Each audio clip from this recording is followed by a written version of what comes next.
قارون۔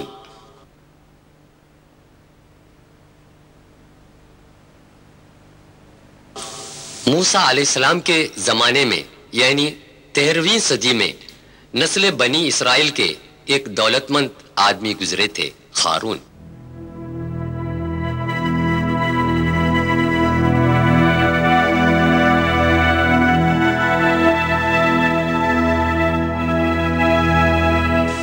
قاہرہ سے 150 کلومیٹر مغرب کی طرف ایک مندر ہے، اس مقام کا نام قصر قارون ہے۔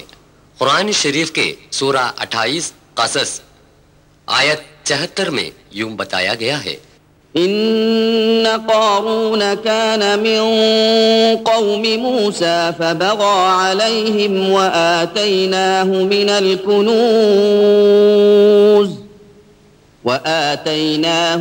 الكنوز ما إن مفاتحه لتنوء بالعصبة أولي القوة إذ قال له قومه لا تفرح۔ یہ قارون کا کنواں ہے، بحیرۃ القارون یعنی قارون کے جھیل کے نام سے آج بھی جانے جاتے ہیں۔ اس جھیل کے ماہی گیری اور آس پاس کی کھیتی باڑی سے قارون کروڑ پتی بن گیا اور ساتھ ہی ساتھ مغرور بھی۔ وہ اپنی اس دولت کو اپنے علم اور محنت کا پھل سمجھا۔ اس نے مغرور ہو کر یہ اعلان کیا کہ میں نے جو دولت کمایا ہے اپنے علم اور طاقت سے کمایا ہے، جسے خدا کا کوئی واسطہ نہیں ہے۔ اس نے روز قیامت سے بھی انکار کر دیا۔ اس کے علاوہ وہ غنڈہ گردی پر تلے رہے اور موسیٰ علیہ السلام پر کئی الزامات بھی لگائے۔ اپنی شان و شوکت دکھانے کے لیے ایک جلوس بھی نکالا۔ جو لوگ اس دنیا کو آزمائش کی جگہ بتاتے ہیں اور عارضی سمجھتے ہیں، ان کے لیے قارون کے اس بھڑکپن میں کوئی حسد یا شکایت پیدا نہیں ہوئی۔ لیکن جو لوگ ایمان کے کھرے نہیں تھے یعنی کمزور تھے، وہ کہنے لگے کہ کاش ہمیں بھی قارون کی جیسی دولت پاتی۔ لیکن جلد ہی قارون اور اس کے محل کو اللہ کے حکم سے زمین نگل گئی۔ زمین نگلنے والے قارون اور ان کے آدمیوں کو بچانے کے لیے کوئی نہیں آئے۔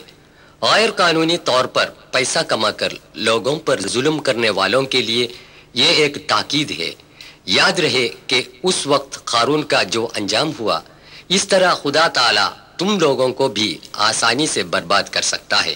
اس کے علاوہ آخرت کی سزا بھی کتنی شدید ہوگی۔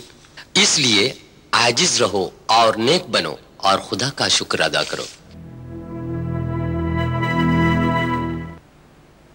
قصر بلقیس۔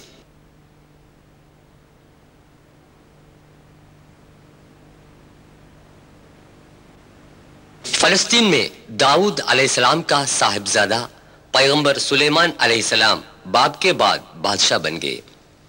ان کی کئی معجزات میں پرندوں اور جانداروں کی زبان سمجھنے اور ان سے بات کرنے کی صلاحیت بھی تھی۔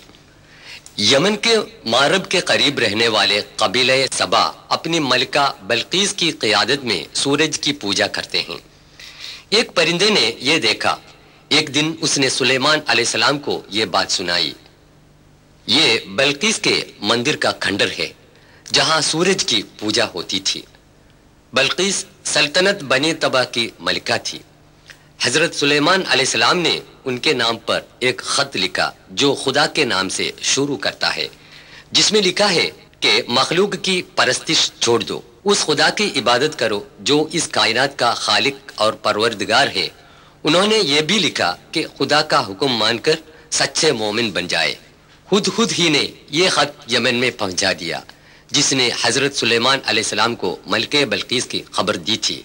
رانی سبا یعنی کہ ملکہ بلقیس کے محل کے کھنڈر یمن کے سبا میں آج بھی آپ دیکھ سکتے ہیں، جو مخلوق کی پرستش اور خرافات کی ظلمت سے صرف خدائے واحد کی عبادت کرنے کے لیے سچائی کے راستے میں آئی تھی۔ ملکہ بلقیس یمن سے 2200 کلومیٹر دور جیروسلم میں حضرت سلیمان علیہ السلام کے پاس آئی۔ اس سے پہلے تخت ملکہ بلقیس معجزہ کے ذریعے حضرت سلیمان علیہ السلام نے جیروسلم میں پہنچا دیا تھا۔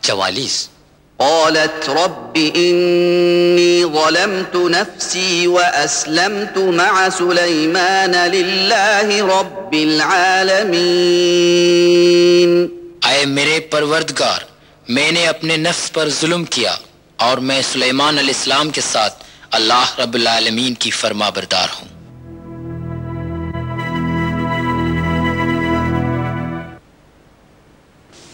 مسجد الاقصی۔ مکے کی مسجد الحرام کو قبلہ بنانے سے پہلے دنیا کے مسلمان فلسطین کے مسجد الاقصی کی طرف رخ کر کے نماز پڑھا کرتے تھے۔ مسجد الاقصی یعنی بیت المقدس مسلمانوں کے لیے مسجد الحرام اور مسجد النبوی کے بعد سب سے مقدس مانی جاتی ہے۔ سفر اسراء میں حضرت صلی اللہ علیہ وسلم مسجد الاقصی تک تشریف لائے گئے۔ یہاں سے پھر سفر معراج ہوا۔ اسی جگہ پر حضرت عمر رضی اللہ عنہ نے ایک گنبد تعمیر کی۔ بعد میں اموی خلیفہ عبد الملک نے اس کو نئے سرے سے تعمیر کی۔ یہ گنبد قبۃ الصخرہ یعنی ڈوم آف دی راک کہا جاتا ہے۔ مسجد الاقصی حضرت سلیمان علیہ السلام کی تعمیر کردہ ہے۔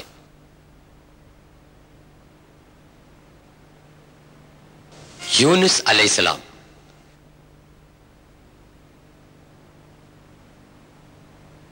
شہر نینوا یعنی موصل عراق کے پائے تخت بغداد سے 400 کلومیٹر شمال پر واقع ہے۔ یہ دریائے فرات کے کنارے ہے جہاں کے پیغمبر تھے حضرت یونس علیہ السلام۔ ان کی تبلیغ و تعلیم کو قوم نے جب نظر انداز کر دیا تو یونس علیہ السلام ان سے ناراض ہو کر ہجرت کر گئے۔ وہ ایک جہاز پر سوار ہوئے۔ جہاز خطرے میں پڑا۔ جہاز سے بوجھ کم کرنے کے لیے چند آدمیوں کو سمندر میں پھینکنے کا فیصلہ کیا۔ قرار نکالا گیا اور یونس علیہ السلام سمندر میں پھینک دیا گیا۔ سمندر میں حضرت یونس علیہ السلام کو ایک بہت بڑی مچھلی نگل لیا۔ خدا کی اجازت کے بغیر وطن چھوڑا اور مچھلی کے پیٹ میں آئے۔ حضرت یونس علیہ السلام نے اپنے کیے پر پچھتائے۔ انہوں نے اپنے رب سے رہائی کی دعا مانگی۔ مچھلی نے ان کو ساحل پر اگل دیا۔ وہ پھر اپنی قوم میں آئے۔ خدا کا پیغام ماننے والے لوگ حضرت یونس علیہ السلام پر ایمان لائے۔ ان کی قوم نافرمان بردار اور مغرور تھی اور خدا نے سزا کی تاکید بھی دی تھی، لیکن جب اس قوم نے اپنی غلطی پر پچھتایا اور توبہ کیا تو سزا سے بچایا اور معاف کر دیا گیا۔ قرآن شریف کے سورہ 10 آیت 98 میں اس کا ذکر ہے۔ موصول کی اس مسجد کے قریب یونس علیہ السلام کا مزار واقع ہے۔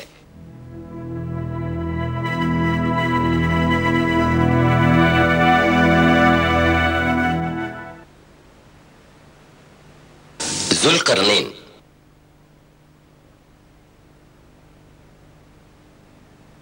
سورہ 18 الکہف آیات 83 سے 99 تک حضرت ذوالقرنین کی تاریخ ہے۔ یہ ہے یورپی ملک جورجیا کے پایہ تخت شہر تبلیسی۔ 6 صدی قبل مسیح میں ذوالقرنین کی قوم اس علاقے میں آباد تھی۔